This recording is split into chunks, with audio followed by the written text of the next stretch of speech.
कि जैसी तू बयान करती है वाकई में अगर वैसा है वो, अगर मैं देख लूं तो उनके पैर धोकर के पीऊंगा, पैर धोकर के पीऊंगा। मेरे नबी करीम सल्लल्लाहु अलैहि वसल्लम ने ऐसी तालीम दी थी। अब आखिरी वक्त दो एक पैगाम लेकर के जाइए। हम सीरत तैयबा को पढ़ते हैं, हम सीरत तैयबा को सुनाते हैं और सुनते हैं, मगर अमल की दावत एक दो दे दो, आप लेकर के जाइए। मेरे नबी के फजाइल, मेरे नबी की सीरत, मेरे नबी के आदत करीमा, मेरे नबी की तालीमात, मेरे नबी के इरशादात, मेरे नबी की पाकीज़ा जिंदगी कौन बयान कर सकता। बस मुख्तसर में हो गया, एक दो पैगाम लेकर के जाइए।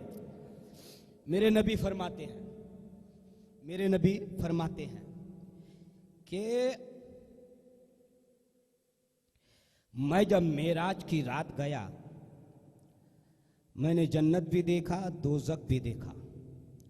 मैंने देखा कि जन्नत के सारे दरवाज़ों पर एक कलमा शरीफ लिखा हुआ है, ला इलाहा इल्लल्लाह मुहम्मदुर रसूलुल्लाह, और कलमा शरीफ के नीचे चार चार नसीहतें लिखी हुई हैं, चार चार नसीहतें लिखी हुई हैं।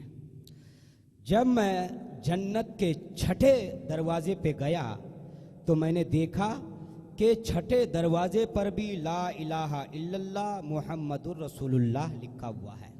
हमारे भाइयों को तो ये कलमा याद होगा ना, है ना, ये कलमा तो याद होगा। ये कलमा हम पढ़ते हैं, छोटा सा लग रहा है, मगर इसका अजर क्या है आपको मैं बताऊं कि बंदे मोमिन जब इस कलमा को पढ़ता है, इस कलमा को पढ़ता है तो अर्श आज़म झूमने लगता है, झूमने लगता है।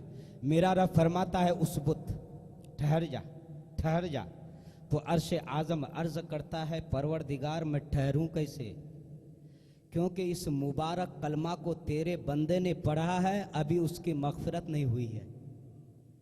तो जब तक मगफिरत ना हो तब तक मैं ठहरूं कैसे। तो मेरा रब फरमाता है ये अर्श गवाह बन, मैंने पढ़ने वाले को बख्श दिया, पढ़ने वाले को बख्श दिया। मेरे आका फरमाते हैं कि मैं जन्नत के छठे दरवाजे पे देखा ला इलाहा इल्लल्लाह मुहम्मदुर रसूलुल्लाह, उसके नीचे लिखा हुआ था चार नसीहतें। क्या लिखा हुआ था कि जाकनी का वक्त, आप जानते हैं जाकनी का वक्त बड़ा सख्त होता है। नज़ा का आलम, आखिरी वक्त जब रूह निकलने को होती है, बड़ा सख्त आलम होता, बड़ा सख्त आलम होता। तो जन्नत के दरवाजे के नीचे लिखा हुआ था कि अगर कोई इंसान चाहता है कि आसानी के साथ रूह निकले, उम्दा तरीके से उसकी जाकनी हो, तो लोगों से उम्दा तरीके से वो बात करे, उम्दा तरीके से पेश आए, अखलाक से पेश आए। अगर दुनिया में बंदे मोमिन उम्दा तरीके से लोगों से गुफ्तगू करेगा तो जाकनी उसकी उम्दा तरीके पे होगी। एक नसीहत। दूसरी नसीहत ये है, आज हम बड़े कीमती कपड़े पहनते हैं, थोड़ा सा दाग धब्बा लग जाए गवारा नहीं, मगर कब्र में मिट्टी का बिछोना होगा, मिट्टी का बिछोना होगा, है ना। मेरे आका फरमाते हैं कि जो शख्स चाहता ये है कि उसकी कब्र में उसका लिबास यानी कफन मैला ना हो, बदन मैला ना हो, कफन मैला ना हो, तो वो मस्जिद में झाड़ू लगाया करे, मस्जिद में झाड़ू लगाया करे। हम मस्जिद में झाड़ू लगाना अपनी तौहीन समझते हैं, मगर मस्जिद अल्लाह का घर, कि अल्लाह के घर में अगर झाड़ू लगाएंगे तो कब्र में हमारा कफन मैला नहीं होगा, मैला नहीं होगा। मेरे कौम के नौजवानों, अमीर हो गरीब हो, अपने घर पे वो अल्लाह का घर है, वहां सब बराबर है। तारीख बताती है हारून रशीद अपने अफसर से नाराज हुआ, और इतना नाराज कि कहने लगा कि नालायक, अगर सुबह होने से पहले पहले तू मेरे हुदूद सल्तनत से बाहर नहीं गया तो मैं तेरी गर्दन उड़ा दूंगा, गर्दन उड़ा दूंगा। बड़ा जलाली इंसान था, गजबनाक। दौड़ करके गया वक्त के इमाम के पास, जाकर के कहने लगा वक्त के इमाम काजी उल कुज़ात मुझे बचाइए। फरमाया क्या हुआ? कहा बादशाह ने, हारून रशीद ने कसम खा लिया है कि सुबह होने से पहले पहले अगर उसकी सल्तनत की हद को नहीं छोड़ा तो मेरी गर्दन उड़ा देगा। उसकी सल्तनत तो इतनी लंबी चौड़ी है कि तेज रफ्तार सवारी लेकर के जाऊं फिर भी सुबह होने से पहले पहले पार नहीं कर सकता, मैं बचूंगा कैसे। इमाम मुस्कुराया, कहने लगा कोई बात नहीं, जा आराम से मस्जिद में जाकर के रात गुजार, जा मस्जिद। अब ये सोचने लगा कि मस्जिद जाऊंगा, इमाम साहब हजरत वो खलीफा भी मस्जिद में आएगा सुबह को फजर की नमाज पढ़ने, वहीं देखेगा, वहीं मेरी गर्दन उड़ा देगा। कहा नमाज तो मैं ही पढ़ाऊंगा, मैं भी आऊंगा। जाओ। गए, रात भर मस्जिद में रहे बेचैनी के साथ कि सुबह तो कत्ल किया जाऊंगा। बड़ी बेचैनी से निकली, सुबह हुई, फजर की अजान हुई, जमात हो गई। हारून रशीद ने देखा अभी तो अफसर यही है। कहने लगा अभी तक तू यही, मैंने कहा था मेरी सल्तनत से निकल जा वरना तेरी गर्दन उड़ा दूंगा, अभी तक तू यही नजर आ रहा है। इमाम साहब कहने लगा बादशाह रुक जाइए, ये आपकी सल्तनत को रात ही को छोड़ दिया है, क्योंकि ये छोड़ करके आ गया है मस्जिद में।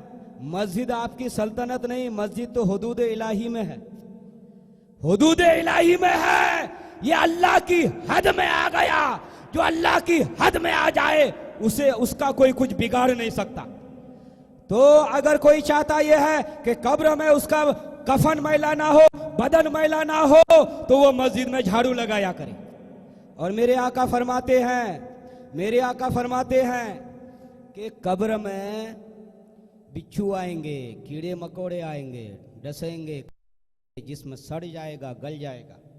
मेरे आका फरमाते हैं कि अगर कोई शख्स ये चाहता है कि उसका जिस्म तरो ताज़ा रहे, आज थोड़ी सी गर्मी होती है, घर में एसी, अरे कब्र में अगर नेक अमल की एसी ऐसी होगी कि दुनिया की एसी सारी वैसी हो जाएगी, है ना।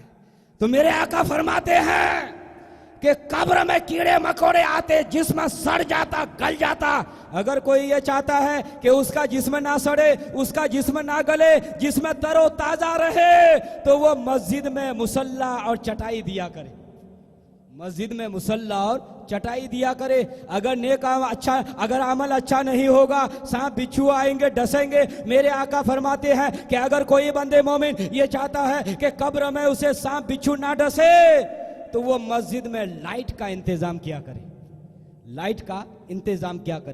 आप मस्जिद को लाजिम पकड़ो। मेरे आका अलैहिस्सलातु वस्सलाम एक बार आए थे मस्जिद में, हजरत अबू उमामा हाजिर थे मस्जिद में, हजरत अबू उमामा हाजिर थे। मेरे आका ने फरमाया अबू उमामा मस्जिद में अभी तो नमाज का वक्त नहीं, मस्जिद में कैसे आ गया। इन लोगों को जब परेशानी होती थी ना, तो या तो मेरे आका के चेहरे पाक के दीदार करते, अगर मेरे आका नहीं होते थे तो मस्जिद में चले जाते, अल्लाह अल्लाह करते थे, है ना, चले जाते अल्लाह अल्लाह करते थे। फरमाया अबू उमामा अभी तो नमाज का वक्त नहीं, कैसे आ गया। अर्ज की आका बहुत सारी फिक्रें सता रही हैं, कर्जों के बोझ से डूबा हुआ हूँ, कर्ज बहुत है। मेरे आका ने फरमाया तुझे कर्ज है, फिक्रें सता रही है, क्या एक ऐसी तालीम ना दूं कि अगर तू अमल करे तो तेरा कर्ज भी अदा हो जाए, तेरी फिक्र भी दूर हो जाए। मेरे साहबी ने अर्ज की आका ज़हे नसीब तालीम फरमाए। मेरे नबी ने फरमाया पढ़ लिया कर सुबह शाम ये दुआ, अल्लाहुम्मा इन्नी अऊज़ु बिका मिनल हुज़्नि वल हम्मे व अऊज़ु बिका मिनल जुब्नि वल बुख़्लि व अऊज़ु बिका मिन गलबति दैनि व कहरिर रिजाल, कि ये दुआ सुबह शाम पढ़ लिया कर। हजरत अबू उमामा बयान करते हैं अल्लाह की कसम मैंने कई दिन ही पढ़ा था ये दुआ को, मेरे सारे कर्ज भी अदा हो गए, मेरी फिक्र भी दूर हो गई। हम अपने नबी की तालीमात पे अमल करने की कोशिश करें। अल्लाह की कसम दुनिया इधर से उधर हो सकती है, मगर मेरे आका का फरमान जर्रा बराबर भी शक व शुबा के लायक भी नहीं हो सकता। आप देख रहे हैं मेरे आका अलैहिस्सलातु वस्सलाम के तालीमात पे, फरमुदात पे, इरशादात पे आप अमल किया करें, नमाज पढ़ें, भाईचारगी किया करें। आपको और मैं बताऊं, एक बात और बता दूं कि मेरे आका अलैहिस्सलातु वस्सलाम, हदीस पाक में आता है कि मेरे आका अलैहिस्सलातु वस्सलाम के पास एक आदमी आया जिसका नाम था सुवैद बिन तारिक। सुवैद बिन तारिक आकर के कहने लगा, आका आप शराब के ताल्लुक से कुछ फरमाइए। मेरे नबी ने फरमाया शराब मना है। दोबारा पूछा, मेरे नबी ने फरमाया मना है। तीसरी बार पूछा, अर्ज किया आका दवा के तौर पर हम इस्तेमाल करना चाहते हैं, दवा के तौर पर, दवा के तौर पर। मेरे आका ने फरमाया ये दवा नहीं, ये दा है, बीमारी है। ये शराब दवा नहीं, बीमारी है, ये बीमारी है। अल्लाहु अकबर। आप देखिए मेरे आका अलैहिस्सलातु वस्सलाम ने फरमाया है, इन्नल्लाह ताला लम यजल शिफाउ उम्मती फीमा हर्रमा अलैहा, अल्लाह ने हराम चीज़ों में उम्मत की शिफा रखा ही नहीं। आज लोग क्या करते हैं, गांव देहात में चले जाइए, गांजा पीते और ना जाने चरस पीते, कहते हैं हम मूड बनाते हैं, हमारा पेट फूल जाता है, हमारा गैस होता है, हम ये नहीं करेंगे तो मर जाएंगे। अरे तो मरने का सामान तो खुद किया करता। मेरे नबी ने फरमाया है शराब दा है, दवा नहीं, बीमारी है, शिफा नहीं। और अल्लाह ने हराम चीज़ों में शिफा नहीं रखा है। आपको मैं बताऊं मेरे दो, ये कितनी बड़ी बला है। आप देखिए ये अब्दुल मलिक बिन मरवान का ज़माना है। एक नौजवान आया, आकर के कहने लगा अमीरुल मोमिनीन मैं तौबा करना चाहता। नबी ने अब्दुल मलिक ने कहा नौजवान तौबा तो करेगा मगर बता तेरा गुनाह क्या। कहा कि अमीरुल मोमिनीन गुनाह यह है कि मैं कफन चोर हूँ, कफन चुराता हूँ, रात को जाकर के कब्र खोदता, कफन निकाल लेता। लोग आज जब कफन चोर की बात सुनते हैं तो सोचते हैं बहुत बड़ा चोर रहा होगा वो, कि कफन कैसे चुराता है।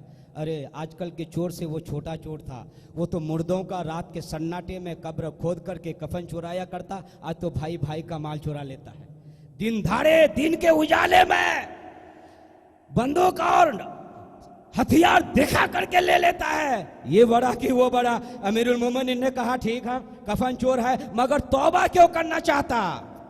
जरा सुनिए और गौर कीजिए, अमल करने की सीरत तैयबा की महफिल पाक है। अल्लाह अकबर। उलमाए किराम बयान करते हैं कि मेरे आका की सीरत तैयबा सुनने, सुनाने, पढ़ने, पढ़ाने का अदब यह है कि बावजू बैठा जाए, खुशबू लगा करके बैठा जाए। ये तरीका है।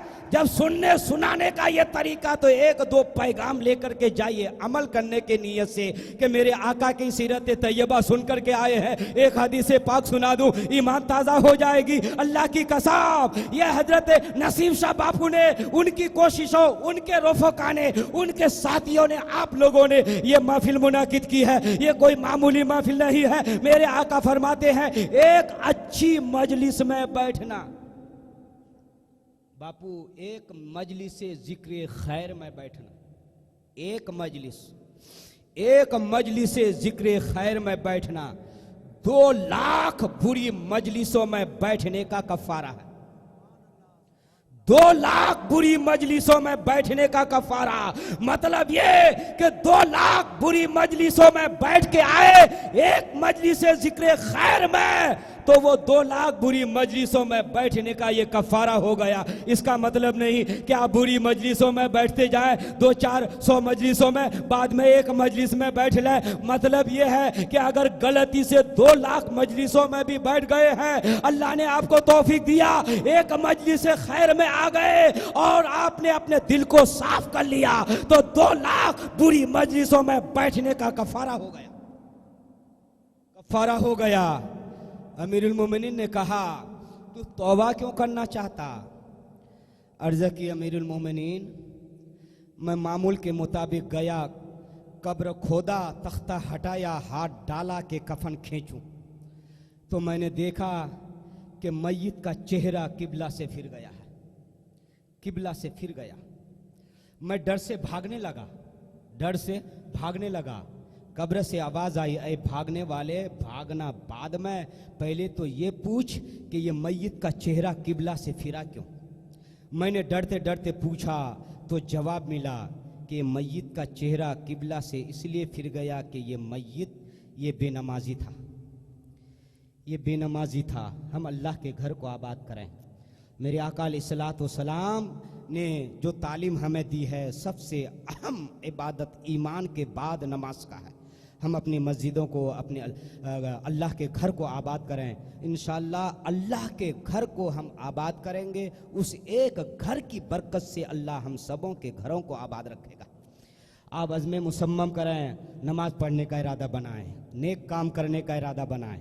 अमीरुल मोमिनीन ने कहा बता और क्या हुआ, और क्या हुआ? कहा अमीरुल मोमिनीन एक बार गया, मैंने देखा, जो ही हाथ बढ़ाया तो मैंने देखा कि मय्यत को के गले में तौक है, तरह तरह के अजाब हो रहा है।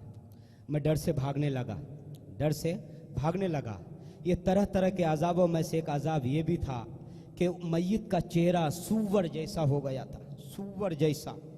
मैं डर से भागने लगा, आवाज़ आई, अरे भागने वाले भागना, बाद में पहले पूछ ले कि मय्यत का चेहरा सूअर जैसा हुआ क्यों। मैंने पूछा तो जवाब मिला कि ये मय्यत शराबी था, शराब पिया करता था। हम इन बुरी चीज़ों से बाज रहें, मेरे आका अलैहिस्सलातु वस्सलाम की तालीमात पे अमल करें। मेरे आका अलैहिस्सलातु वस्सलाम ने जो पाकीज़ा ज़िंदगी दी है, इतने पाकीज़ा ज़िंदगी की तालीम आप देखिए कि मेरे आका अलैहिस्सलातु वस्सलाम को अल्लाह ने जैसा लाजवाब बनाया था, मेरे आका की तालीमात भी वैसी लाजवाब, वैसा लाजवाब पैगाम भी उम्मत को दिया है। और ये हम नहीं कहते, ये सिद्दीक़ अकबर, उमर फारूक, उस्मान गनी, अली मुर्तज़ा रदी अल्लाह ताला अन्हुम जैसे जलीलुल कद्र सहाबा ने गवाही दी है। आप तारीख का मुताला कीजिए, हज़रत आयशा रदी अल्लाह ताला अन्हा पर इल्ज़ाम लगा, मुनाफिकों ने इल्ज़ाम लगाया, बापू मुनाफिकों ने, और ऐसा वैसा इल्ज़ाम नहीं, बदकारी का इल्ज़ाम लगा, बदकारी का।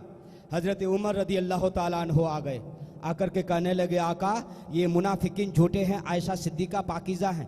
मेरे आका ने फरमाया, उमर तुम्हारे पास दलील क्या, किस बुनियाद पर कह रहे हो कि आयशा सिद्दीक़ा पाकीज़ा है, मुनाफिकीन झूठे हैं? हज़रत उमर ने जवाब दिया, आका अल्लाह ने आपके जिस्म पाक को ऐसा बनाया है कि मक्खी आपके जिस्म पे बैठ नहीं सकती, क्योंकि मक्खी गंदगी पे बैठती है, मक्खी गंदगी पे बैठती है। जब अल्लाह ने आपके जिस्म पाक को मक्खी बैठने से महफूज रखा, तो वो रब एक बदकार औरत को आपके निकाह में रहने कैसे देता?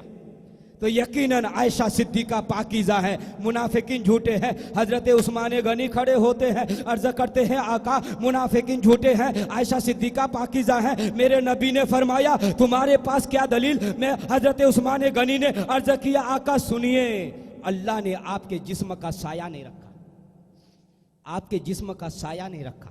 क्यों?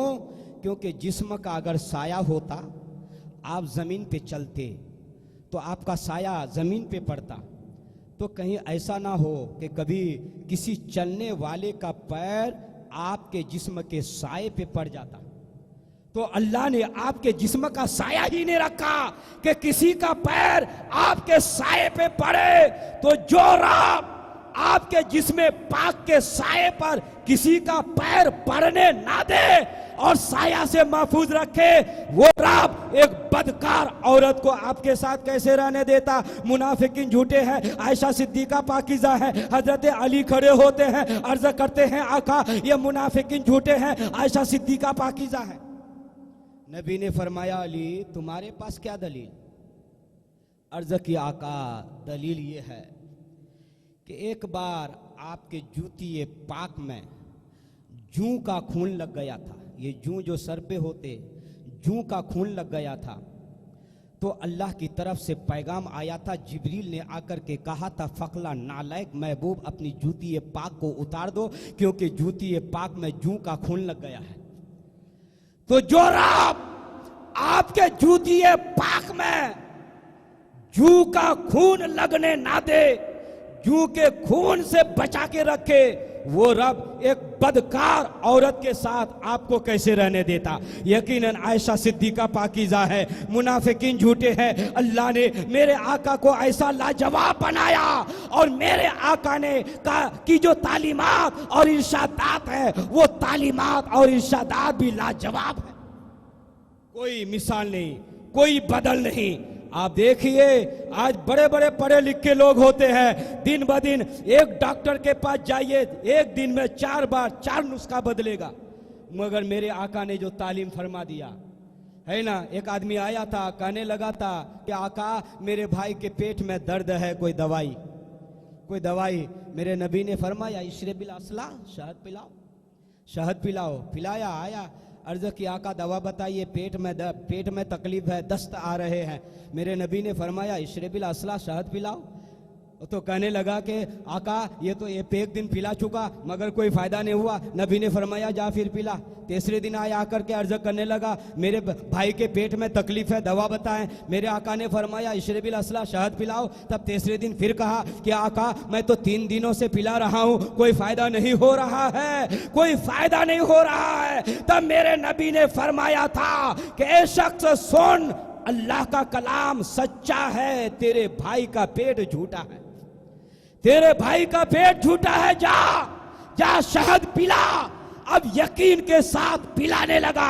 कई दिन पिलाया कि पेट का दर्द, पेट की तकलीफ खत्म हो गई। मेरे आका नुस्खा नहीं बदलते, है कौले मोहम्मद कौले खुदा। फरमान न बदला जाएगा, बदलेगा जमाना लाख, मगर कुरान न बदला जाएगा। मेरे दोस्त, हम भाईचारगी के साथ रहें। ये रबीउल अव्वल का मौका खुशियों का तोहफा बांटने का मौका है ना। और मेरे अकाली सलातो सलाम की नाते पाक जुलूस पाक में हम लोग हाजिर होते हैं। बहुत सारे किस्म के खुराफात बहुत जगहों पे होते हैं। बिल्कुल अदब के साथ, आपके सर पे टोपी हो, अगर हो सके तो अमामा हो, सफ़ेद लिबास हो, नए कपड़े हो।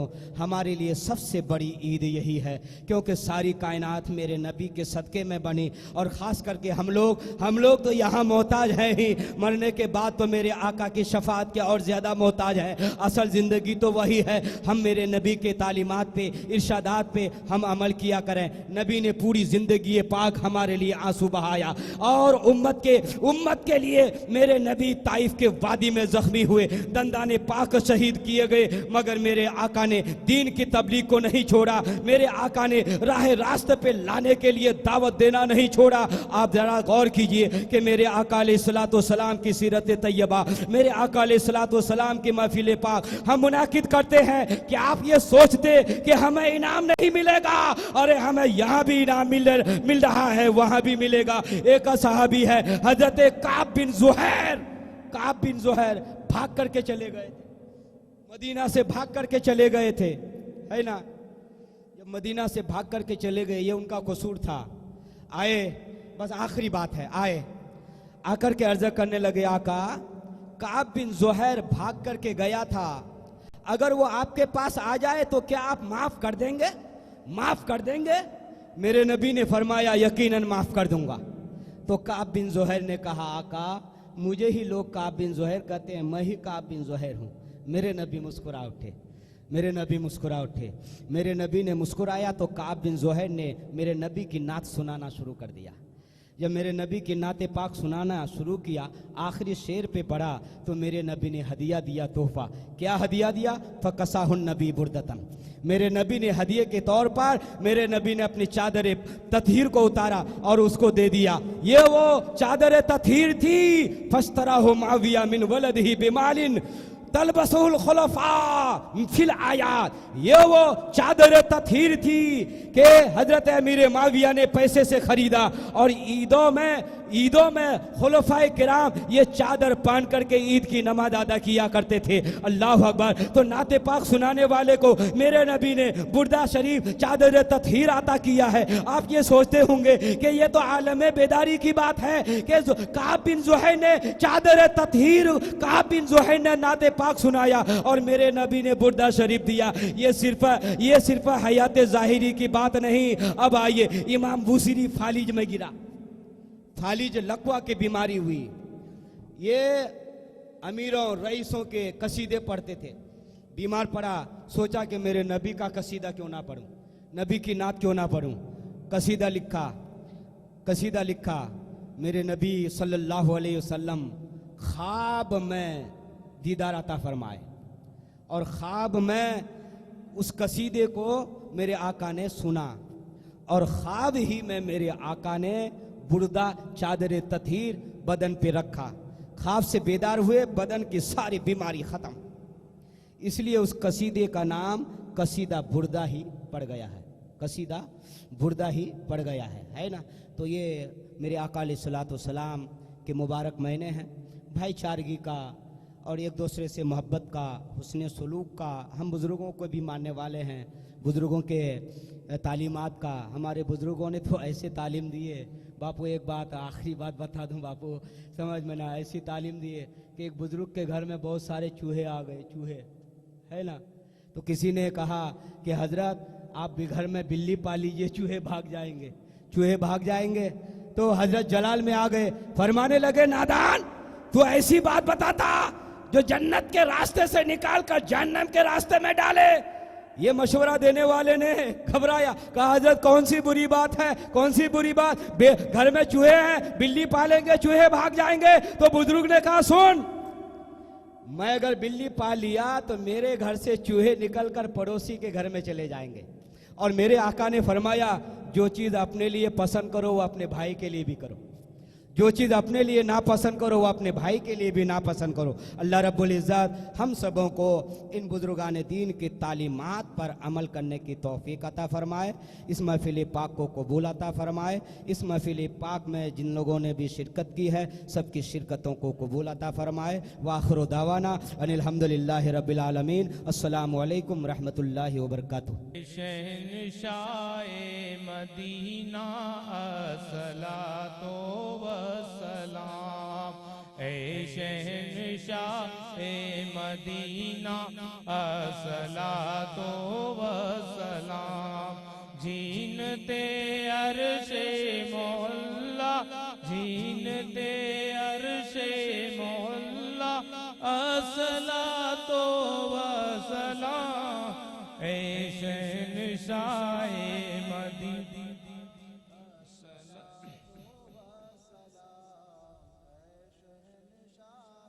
मदीना अस्सलातो वस्सलाम। जीनते अर्शे मोहल्ला, जीनते अर्शे मोहल्ला अस्सलातो वस्सलाम।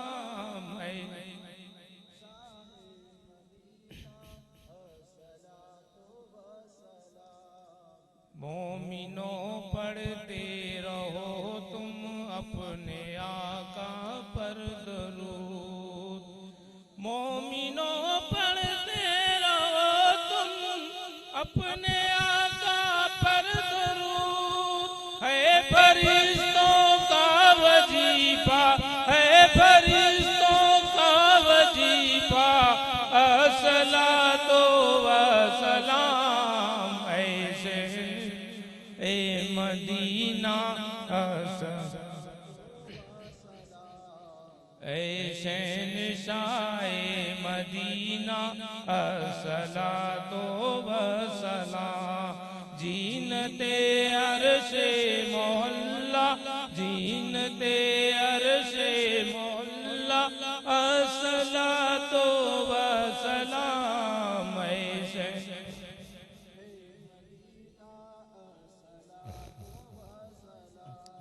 रब्बे हबली उम्मती कहते हुए पैदा हुए, रब्बे हबली उम्मती कहते हुए पैदा हुए।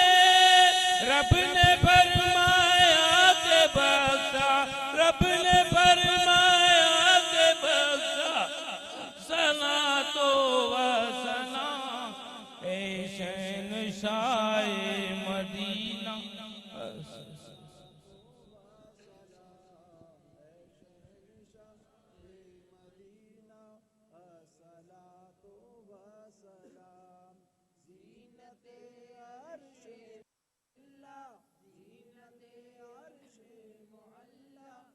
अस्सलातो वस्सलाम, ऐ शहंशाए मदीना अस्सलातो वस्सलाम।